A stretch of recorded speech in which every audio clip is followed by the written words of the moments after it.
Welcome to the Bronze Age. Today we'll be discussing the Bronze Age in the Mediterranean basin. So Mesopotamia, Greece, Egypt, Anatolia. We're actually going to stick to the Eastern Mediterranean as opposed to covering Italy and Spain. But in either case, as we talk about the Bronze Age, we need to establish a bit of background. First is Africa, Northern Africa. Today when we think about that region, we think very dry, desert, the Sahara. And it's important to remember that this was not the ancient North African coast. Thousands of years ago, this was a very lush region of the world. There were actually elephants in North Africa up into recorded history. This was a very fertile region of the world. And it's important to remember that the desert has grown and it wasn't always there. So when we think about this ancient Bronze Age world, it's important to remember that the entire surrounding area around the Mediterranean was all quite fertile at this time. But really today, we're going to be looking at these regions in particular. So we have Egypt down here, we have Levant, Anatolia, Greece. So let's start by asking, what is bronze and why is it such a big deal? Well, bronze is an alloy. An alloy is when you melt two metals together and you get a new hybrid combo metal. And in the case of bronze, you take tin, which is quite light and quite frankly pretty soft, and copper, which is also fairly soft, and you melt them together and you form a new metal. And this metal is called bronze. Bronze, unlike copper and tin alone, is actually quite hard, and most importantly, you can make tools out of it. Now, this is a really big deal. If you try to cut down a tree with an axe made out of stone, it takes a really long time. The axe isn't going to be very sharp, and it's going to break on a fairly regular basis. You're going to lose that edge very quickly, and it's going to be a real problem, so everything takes a long time. But once you have bronze as a workable metal, you can have an edge that will hold, and suddenly you're able to do a lot more than you could otherwise. And these tools and all of the ways that they could shape this bronze allows a lot of really important stuff to happen. For the Mediterranean, this revolution begins about 3,300 BCE and runs up to about 1200 BCE. This is what we call the Bronze Age. So, what happened? We said it was really big, but we didn't actually mention what the end result is. Well, most importantly, urbanization. We get cities. For the first time, humans are able to settle in dense clusters. They're able to bring in the resources that they need to support this large, dense population cluster. This is huge. This is really the dawn of modern civilization.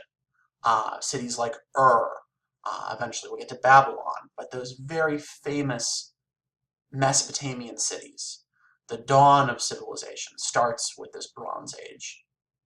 And out of these urban clusters, you get important developments like government. You need a new system to organize and keep these people working together, and this facilitates new forms of social construction. And you get writing. For the first time in human history, memory is no longer solely held by oral tradition. Now we can record thoughts in clay, in stone, in metal, in those very same words can be passed down unaltered throughout time. This is an unbelievable breakthrough. It's not so hard for people today to think about how vital the written word is to their everyday life. It allows us to communicate, it allows us to keep records, it allows us to run our lives. And for the ancient Mediterranean world and Mesopotamian world, it was vital. But the most important part, perhaps, of these new societal constructions brought about by these bronze tools is specialists.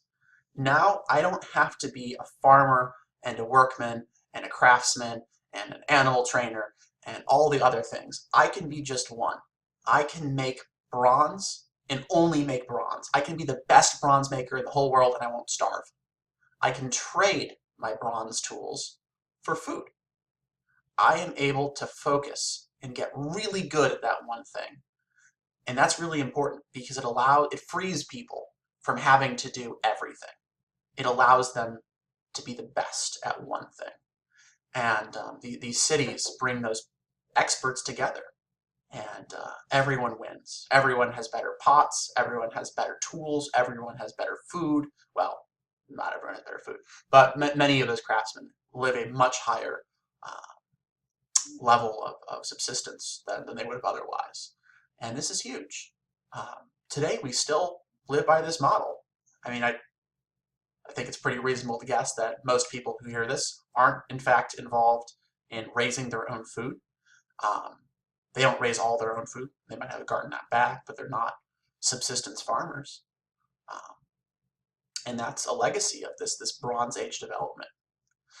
So, to recap, some of the big developments: cities, government, writing, and specialists. So let's look at some of the civilizations that rise out of this new Bronze Age. For our study, we're going to be looking at four. Egypt, along the banks of the Nile. It has this fabulously rich farmland that floods every year. It renews the soil with the yearly flood, and it's unbelievably fertile. This is going to continue up, frankly, through the modern day. Egypt continues to be a breadbasket. So the ancient Egyptian societies were there. We have to the north the Hittites. These are a proud race of, civilization of warriors, and they actually are early adopters of iron. But they have famous chariots. There is some wonderful work that's being done looking at the Hittites, and I highly recommend digging a little further into this. But they were also early adopters of the horse, and their capital, Hattusa, has some amazing ruins. On the island of Crete, we have the Minoans, and they are a very intriguing and somewhat mysterious civilization. We've only very recently broken their written script called Linear A. It appears that they had very important roles for women in society, and they do seem in many ways to be the cultural precursors to Greek civilization. There's a lot of Minoan influence that spreads over to Greece. They have some very, very interesting goddesses and customs and amazing ruins, especially at Knossos. And then to the north, we have the Mycenaeans. And this name is given to the confederation of city-states and large palace fortresses that settled in early Greece.